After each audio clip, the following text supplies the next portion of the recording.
sometimes the best plans do not produce the best outcomes. As you know, our president is pressed left and right, from Venezuela to Iran, from Iran to Greenland, from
advisedly say other nations are going through similar processes. So we are not unique. But in our case, we are well armed with the journey that we have traversed from the 50s right through to the 70s, the 80s, and the 90s when we crafted our constitution through a dialogue process. So as you gather today as the steering committee, you are nation builders. You are the architects of the South Africa of our future, which is grounded on a solid foundation, which is our constitution. So I once again thank you for your service to our nation and wish you strength and courage as you undertake this vital work. For us in government, we are there only to play a supportive role. And the Deputy President, whom I have charged with the responsibility to support, and obviously NEDLAC, which is going to be ensuring that the processes of the national dialogue work well.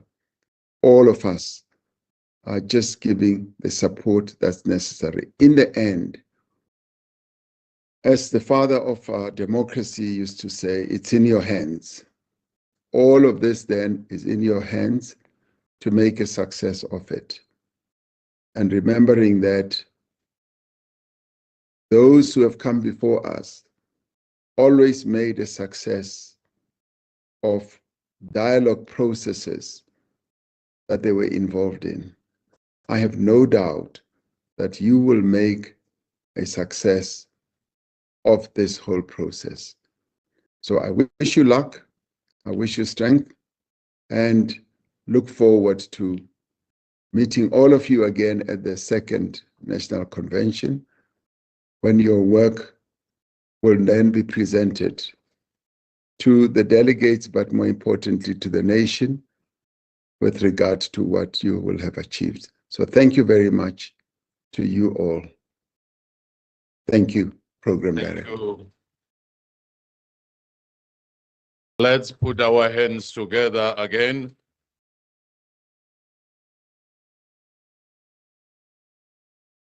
This is how things are going to happen from now onwards. I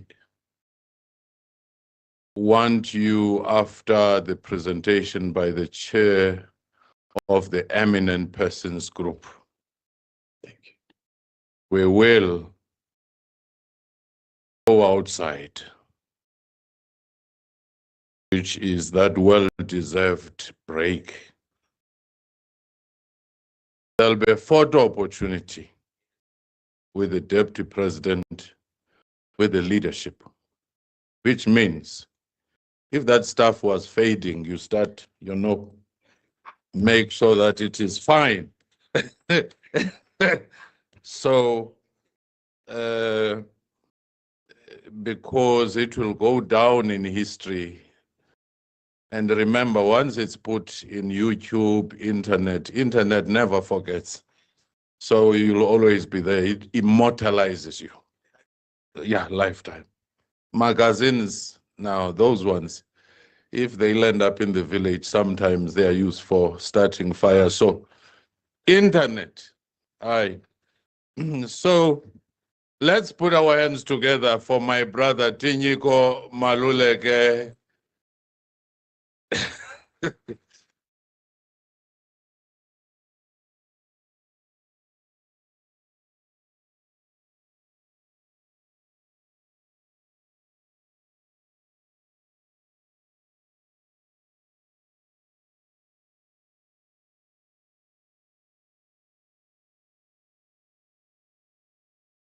Or after the president, I would always choose to speak after.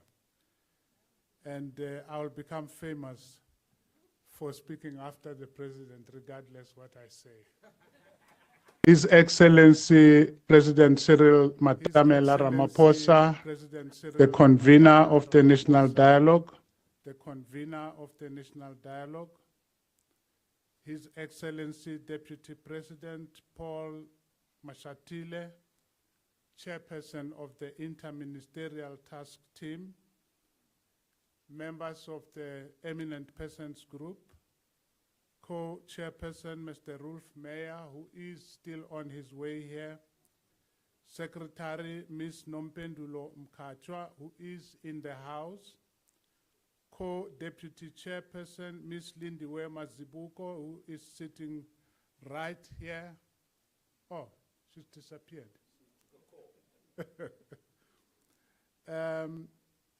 Co-Deputy Chairperson Mr. Sia Kluza,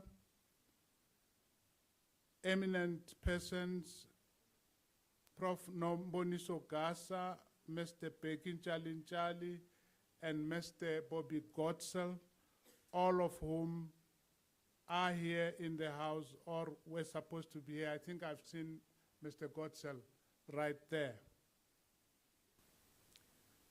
Professor Linkabula, Vice Chancellor and Principal Vice Chancellor in South Africa, in your absence. My good friend, Professor Mpho Mwepe, Acting Vice Principal Research, Postgraduate Studies, Innovation and Commercialization. What a long title. It is always a pleasure for me to come back home. I will try and take a leaf from the book of Mr. Makuku Mampuru and shorten the protocol list, but I do want to acknowledge the members of the National Dialogue Secretariat, members of the National Dialogue Steering Committee, the brand new steering committee, guests, friends, ladies and gentlemen, I greet you all. Program Director, on behalf of the 32 members of the Eminent Persons Group, I am honored to say a few words of solidarity, encouragement, and support on occasion of this historic gathering. Allow me to also acknowledge the rest of UNISA management, whose names I didn't mention, for offering us this stunning facility and this beautiful campus. As the President noted, exactly 6 months ago, in August 2025, we benefited from the hospitality and the patriotism of UNISA as we gathered here for the first convention of the National Dialogue. We are grateful, therefore, that we are able to return here for the inaugural meeting of the National Dialogue Steering Committee. Ideas regarding the precise shape of the steering committee were conceived here. It is only proper that we return here as those ideas begin to come to fruition. For more reasons than I can list, this induction of the National Dialogue Steering Committee is not only historic, but it is perhaps the most important step in the evolution of the South African National Dialogue. This after more than 18 months of planning and preparing. In this regard, we do owe a debt of gratitude to members of the erstwhile PTT, Planning and Preparatory Task Team, and all the constituencies and stakeholders that were represented in it. Similarly, we wish to put on record as the EPG our appreciation for the work of the Convention Organizing Committee, which completed the National Dialogue Relay Race and delivered the first National Convention. Our thanks also go to NEDLAC for incubating and now housing the Secretariat of the National Dialogue. With great humility, let me also recognize the work of the EPG in advocacy, quality assuring, and guaranteeing the National Dialogue process. The 32 members of the Eminent Persons Group were appointed by His Excellency President Ramaphosa as an independent body of distinguished patriots who have agreed to volunteer their time, their knowledge, their experience to promote the national dialogue. The eminent persons receive no salary or any form of payment for doing this work, and they are not the only volunteers. There are dozens of individuals and NGOs which have volunteered thousands of hours and tons of energy and effort with lots of passion to facilitate this crucial and strategic national undertaking, the national dialogue. To all of them, we want to say thank you. The induction of the National Dialogue Steering Committee marks the precise point at which citizens take leadership of the national dialogue process, as they should.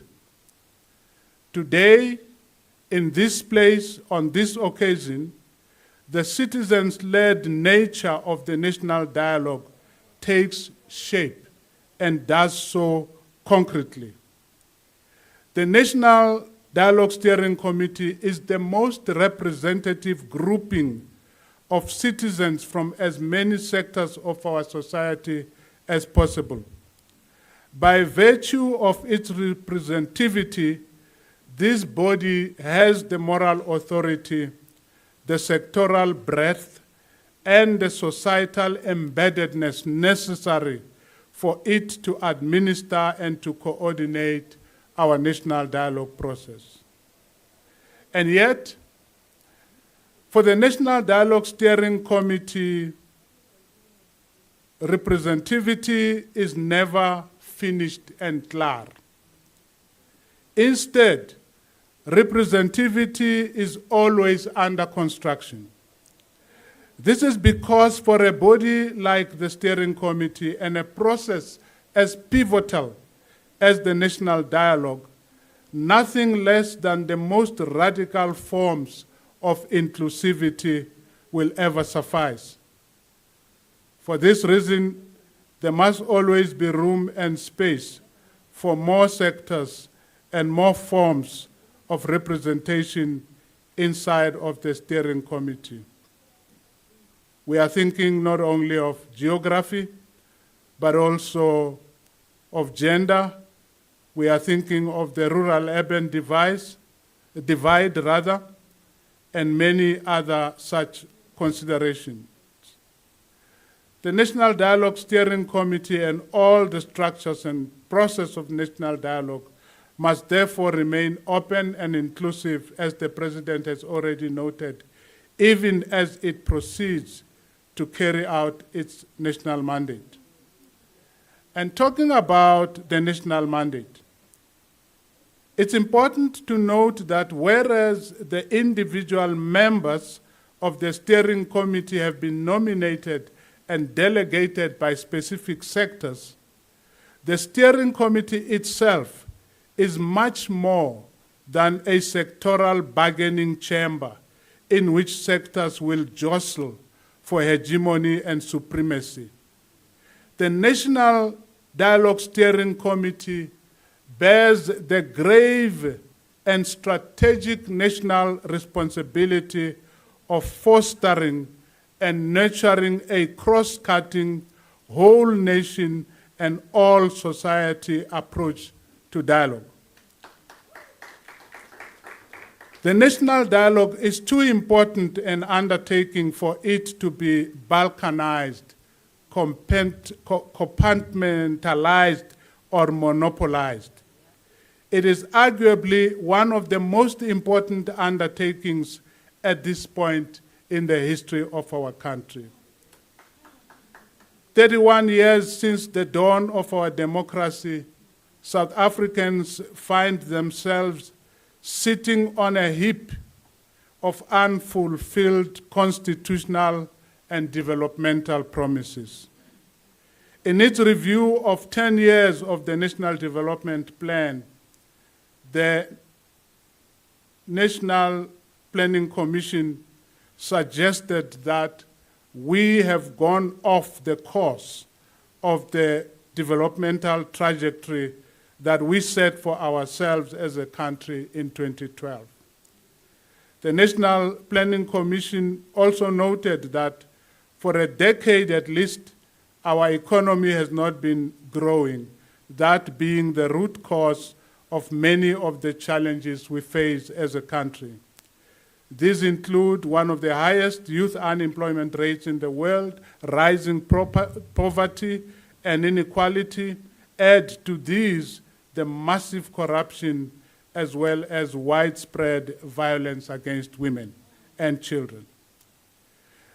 To the extent that national elections are a form of national dialogue, South Africans have already thrown their first salvo in the results of the 29 May 2024 elections, forcing a national coalition government.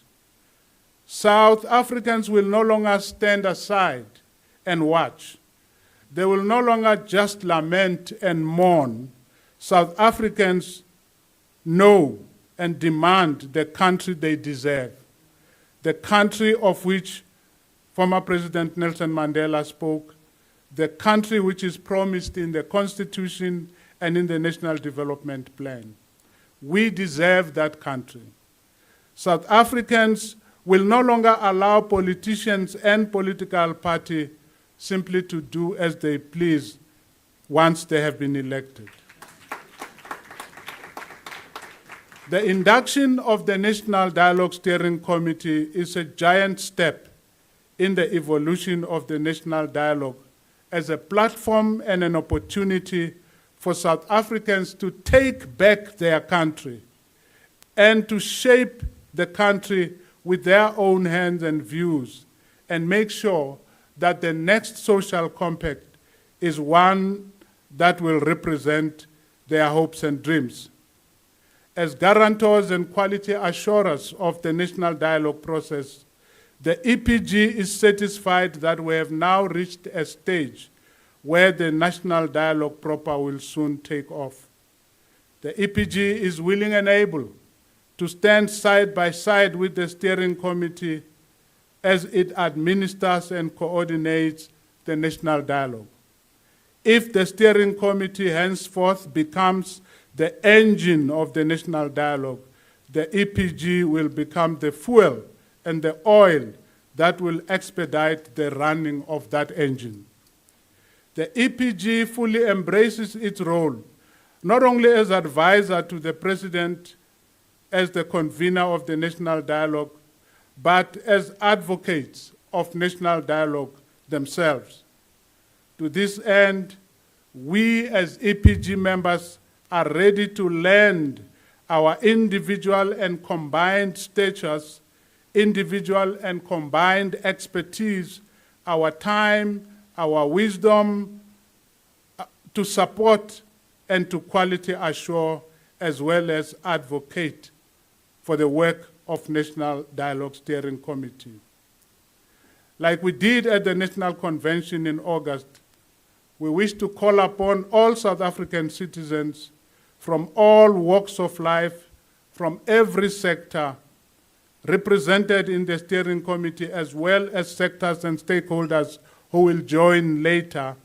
We call upon every ward, every village, every town, every city. To them we say, take ownership of the process, participate in it. And in conclusion, allow me to refer to two metaphors. One comes from the poem of celebrated English poet Percy Bysshe Shelley. His poem was titled The Mosque of Anarchy. In that poem, he rallied and urged his compatriots to rise like lions above adversity. And this at a time of great political upheaval and economic difficulties in 19th century England. So I borrow from the words of Percy Shelley, calling upon members of the steering committee in particular, but also fellow South Africans in general, to dialogue together, even as we, and I quote, rise like lions after slumber in unfathomable numbers. Shake your chains to earth like dew that in sleep had fallen on you. You are many, they are few. In church, we sing a song about Koloya Elia. Earlier, I said to the Deputy President, this is a moment of ignition. We are igniting Koloya Elia. Mara iske ya duma iye mi, ai dume itamai.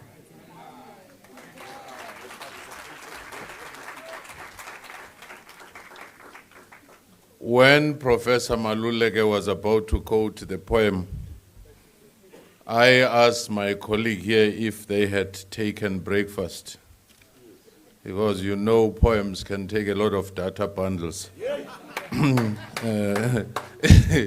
to unlock, interpret, and so forth. A well-deserved morning. Let's put our hands together again for Professor Maluleke. As we're about to take a break, which will be strictly 30 minutes, I know there are so many eminent persons here, the networking, we have 2 days. Yeah. Prof. Mwepe, we have 2 days of, networking. So let's respect this 30 minutes so that we come back on time. For those I did not greet, I was riding on the already established protocol. If I didn't greet in many languages like Goeiemorgen, I was riding on the Goeiemorgens and the good mornings which were already produced as a way of saving time. Now, I've been promised, Brother Godsell, that in this photo opportunity, we will just limit it to manage time. Yeah. Both the president and the deputy president, their offices have confirmed with me, this steering committee will be invited to meet and greet and for the photo shoot. Yes. Amen. Amen. Where you'll be able to stand on the steps and everything, all those kinds of things. Where the light engineers, the sound engineers will do everything. Right now it would be clumsy to do that, and also we pressed for time. Yeah. And secondly, that 30 minutes includes you walking out and coming back. Yes. So there is no extra 10 minutes of coming back. It's just 30 minutes. Because we are now getting down to very, very serious business as to what the midwives of such a complex thing of putting society together should do. Most notably is what Prof. Maluleke said. Each time we've brought one sector of society, let's say politicians, they end up being the only winners. If you bring the business sector alone, their shares go up. But if you bring everybody, the common purpose is enriched. Yes. So, UNISA acting VC, Prof. Maluleke and your leadership core, the EPG, as well as, I'll just confirm this one, will be the ones who will take just this small picture, and later we will arrange for that other thing. So please, we will just ask for that small group whilst we take the short left to the tea area and come back, because very serious work and trusted on your shoulders is about to begin. And we're about to plant a tree And some of these trees will benefit our children, will not sit on the shade. But we must come back. This is a matter of national duty. Time now is 10:35.